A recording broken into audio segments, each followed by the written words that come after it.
All right, ladies and gents, back with another video. This one we're getting right into it with a pretty significant issue.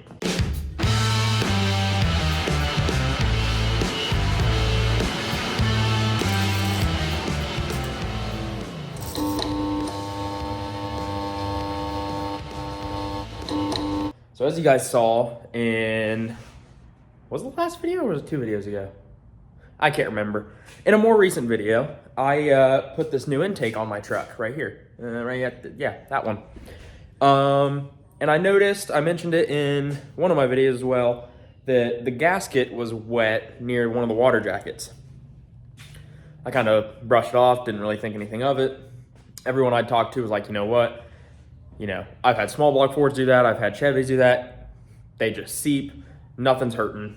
It's fine. Leave it alone. Pretty much what I was seeing was like a discoloring of the gasket. I never really saw any like pooling of coolant, so I didn't, I wasn't really worried about it.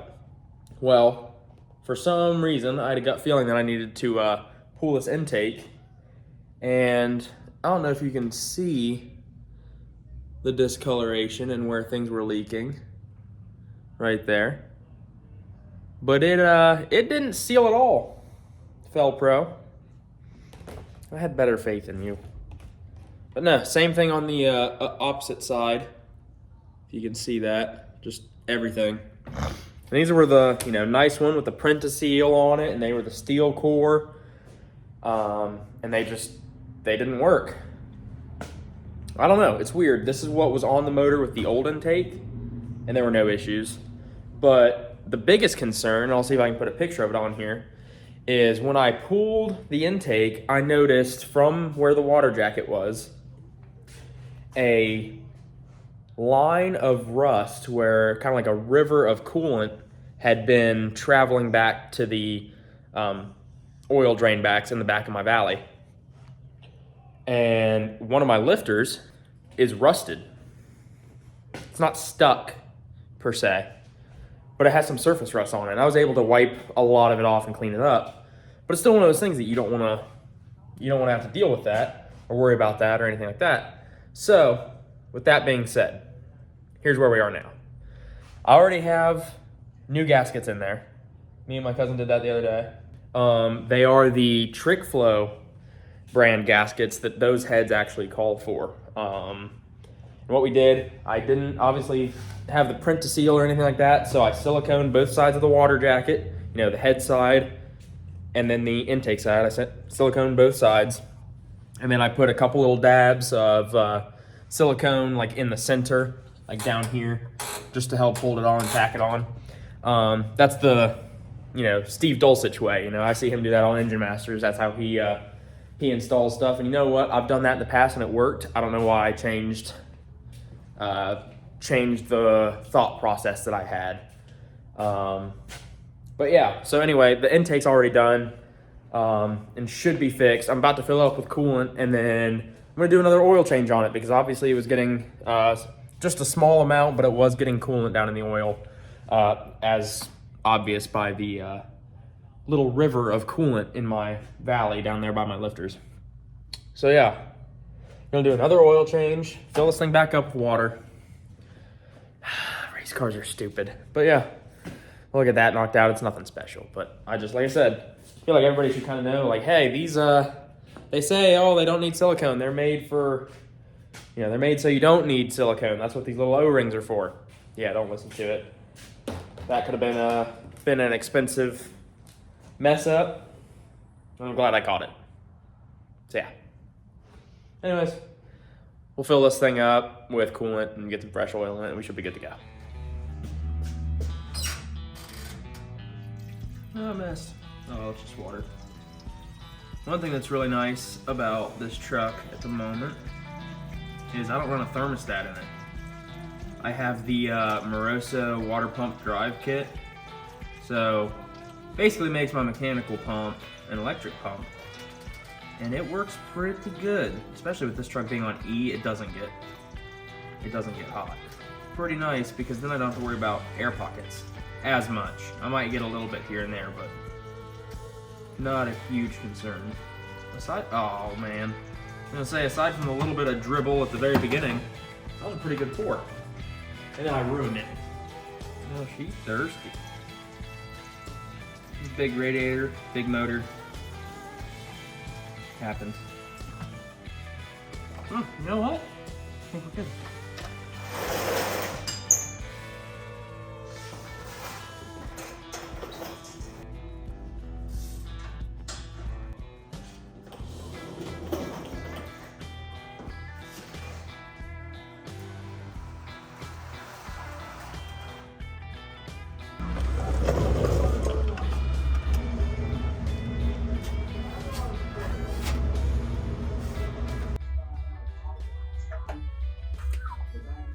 Surprise, surprise, that's fresh oil. I just did an oil change, but then my engine decided to be angry at me.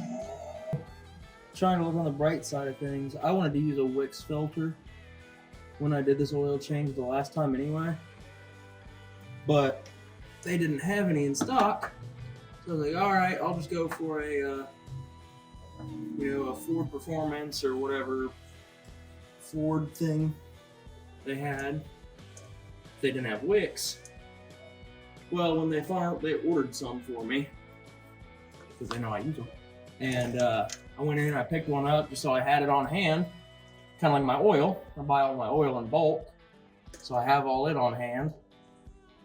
And yeah, so I mean, if I look at it that way, I want to do a different oil filter anyway. So, trying to find the good in this, even though there's a lot of poop.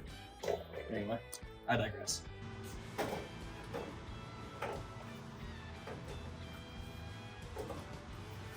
Seven quarts. 1, 2, 3, 4, 5, 6.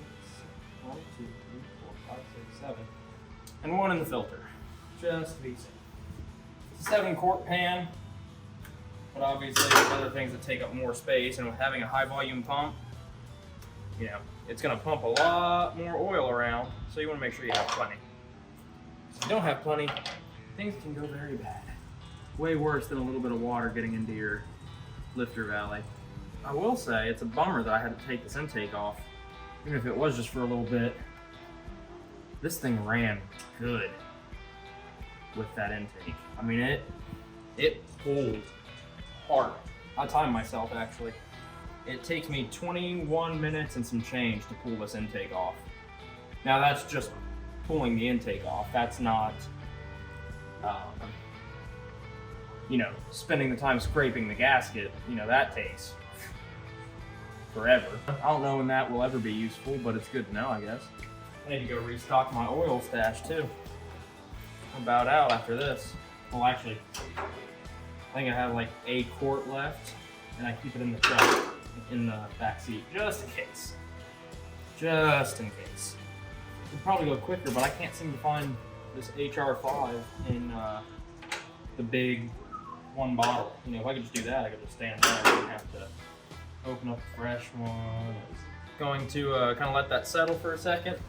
I'm going to spin the motor over until I get some oil pressure on my gauge, just to make sure everything's well lubricated. And before I start it, I don't want to dry start it. Make sure everything's nice and well coated.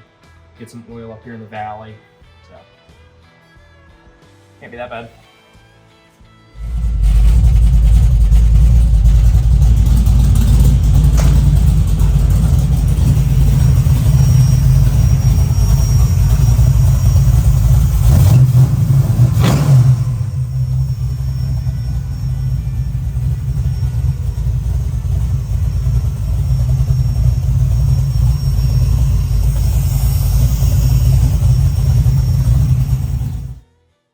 All right, as you can see, we had fire in the pipes.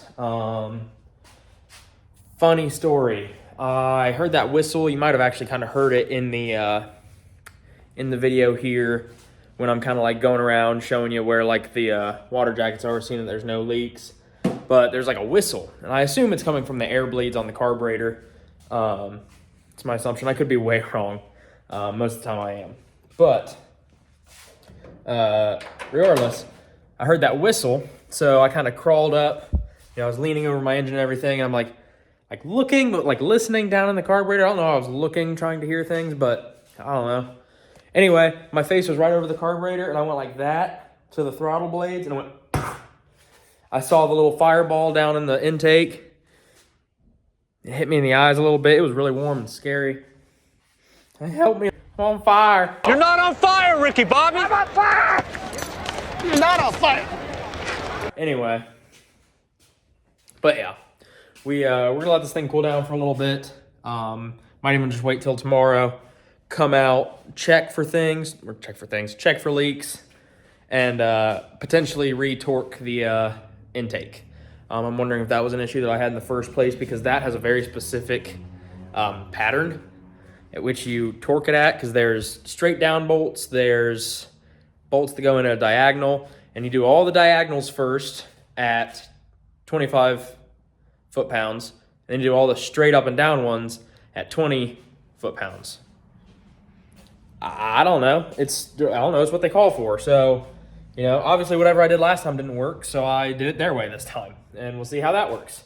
But no, it seemed to run good. At first it seemed like it was running lean. Not like super lean, but it was like 13 to 14, and normally this truck sits at 12.9. But I think that was more because the carburetor and everything, I had all my fuel lines taken off, so there's probably air pockets and all sorts of stuff. But once it ran for like 2 or 3 minutes, it cleared right up, and it ran really good, sounded really good. I actually took some starting fluid, and I sprayed it around the intake on the, where the intake meets the head, just to see if there was any leaks on the top side. Obviously, my issue was on the bottom side, and unfortunately, that's kind of one of those things you just gotta, I don't know, you can't really do much about that. You can't see it, you just kind of hope that it's not there. But no, I sprayed the starting fluid, and it didn't really rev up or anything around that, so that's good. But yeah, I'm hoping these ones hold a little better. Like I said, they're the actual Trick Flow brand intake gaskets, which there were two reviews on the old Summit. That was satisfying. I just found a little piece of plastic on my radiator cap. That was satisfying, peeling that off. Anyway, a little ADD moment. But where was I? What was I talking about? There were two reviews. One person said that they used it to do a port match. The other person said that they work great, fit great. So I'm assuming they actually used them and they're okay. So, like I said, from here it's kind of a waiting game, see if I lose any coolant, which it didn't look like I was losing any coolant last time, but apparently I was losing a little bit. But yeah, I don't know, waiting game, I guess. But I'm gonna try to enjoy this thing this summer. I don't know, it's my baby, it's fun. But anyway, like I said, let that cool down completely, and I'll check for leaks and stuff in the morning. Anyways, peace.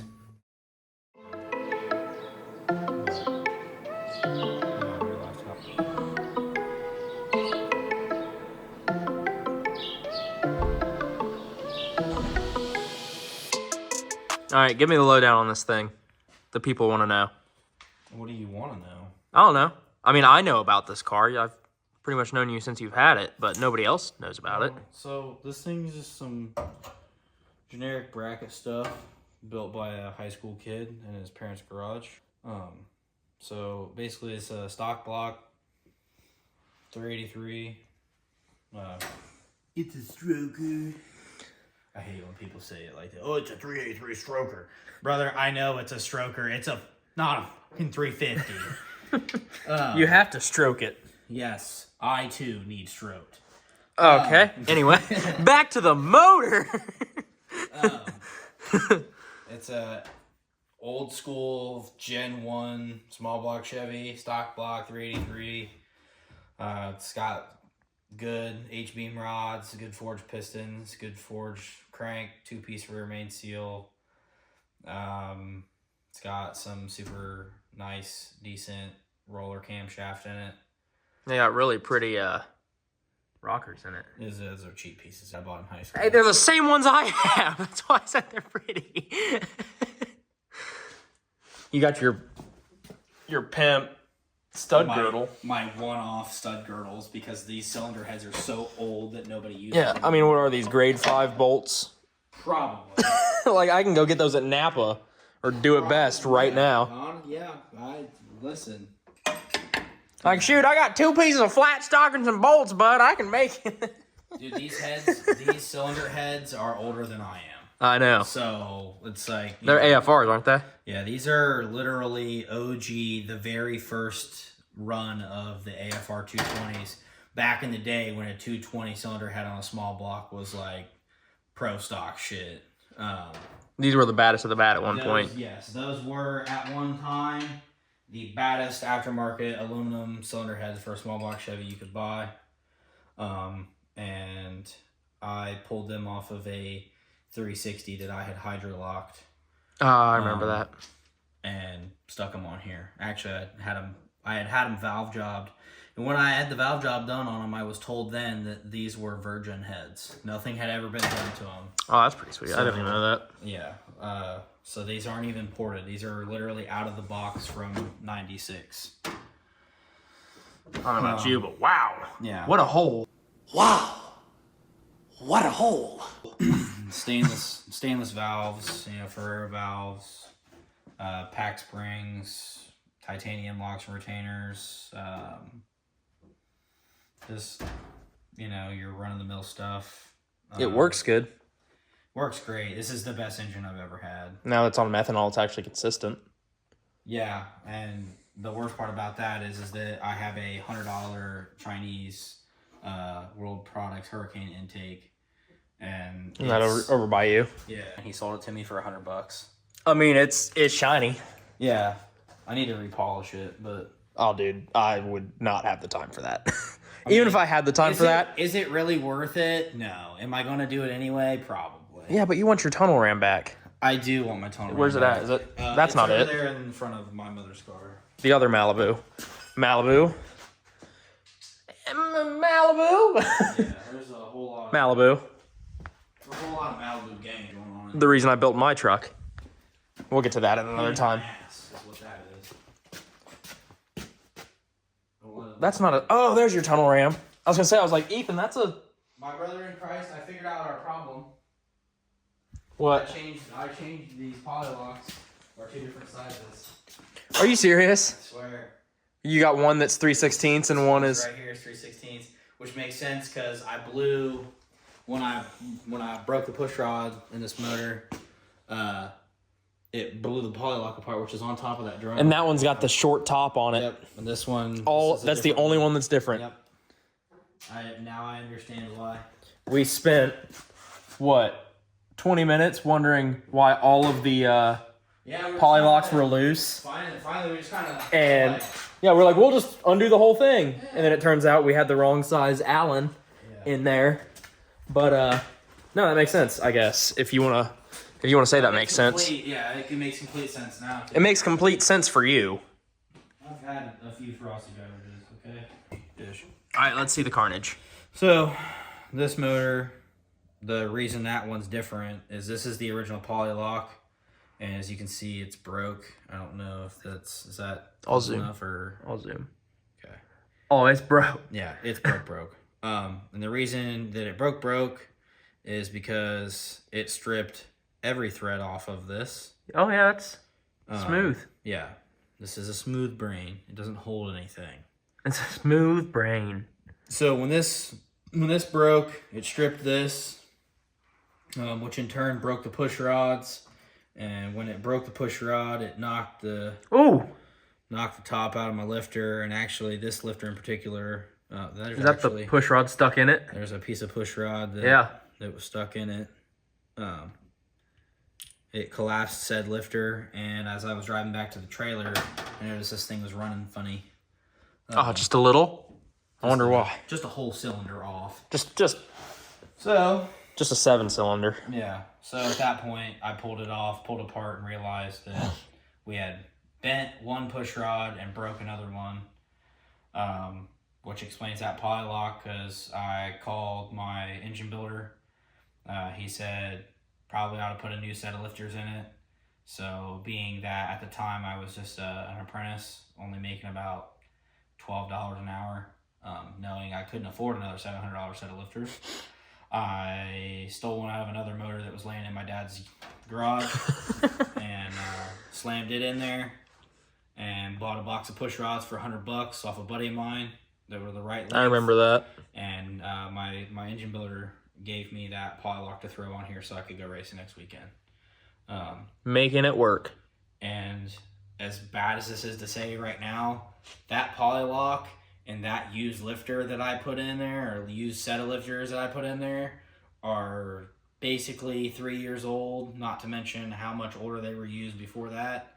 And this motor's been running fine ever since. Yeah, I mean, this thing's a whole unit. I'm done. Sees $7,000 on the daily. Listen, he has that big fancy big block Ford, to have the right pH in the soil and all that. And this thing's like, yeah, concrete. This thing will give a All right, everybody, it is the next morning. We got back from Ethan's pretty late last night. I was going to come out here and kind of go over the motor, check for leaks and anything, but like I said, I got back super late. Anyway, we're out here now, and I got to say, so far, let me get my little flashlight here, everything looks really good. Like down in there where the water jackets are, everything looks nice and dry. Back there, same. Over here, same. The coolant level did go down very slightly, but I'm gonna attribute that to it's filling little air pockets in the motor from it being emptied. Now, if I see that, later on, and it continues to drop and drop and drop and keep dropping, that's an issue. And if it keeps getting to my lifters, I'm gonna end up pulling this motor and we'll take it in, and because I can't pull these lifters out without taking the heads off. It's kind of a pain, but they're so tall. But yeah, worst case scenario, I pull this motor and it gets refreshed, spend a little bit of money, but then I know it's good. And you know what I say, there's no bad days, there's just good content. I know, I just started doing this stuff, but I'm already using that as my my motto for this. I don't know. But either way, like I said, everything checks out okay, at least how it's looking so far. That little bit of coolant drop. Like I said, I'm hoping that that's just filling in all these little void spaces in this block. But I don't know. Only time will tell. Anyways, on that note, that's just about gonna wrap this one up. I know it's a long one. I wasn't expecting it to be. I honestly thought this one was gonna be super quick, super short, and kind of pointless. I mean, it is kind of pointless. I already did an oil change. I already, did the intake. I already did all this stuff in another video. But on the bright side, we got to go over to Ethan's. We're working on Ethan's car. You guys got to see his car. It's a pretty sweet car. You'll see it more this summer when he gets out and races it. But no, we're finally getting some stuff done on it. We're getting stuff done on this. There's plenty more projects. Yeah, we're just kind of figuring it all out as we go. We all have full-time jobs and other priorities. Like I said, we're busy and we get to stuff when we can. But it's been fun. Like I said, we'll work on this some, we'll work on Ethan's car some, and we'll get it done. Anyways, I appreciate you guys. Thanks for watching. Be sure to like, share, and subscribe. I'll see you on the next one. See ya.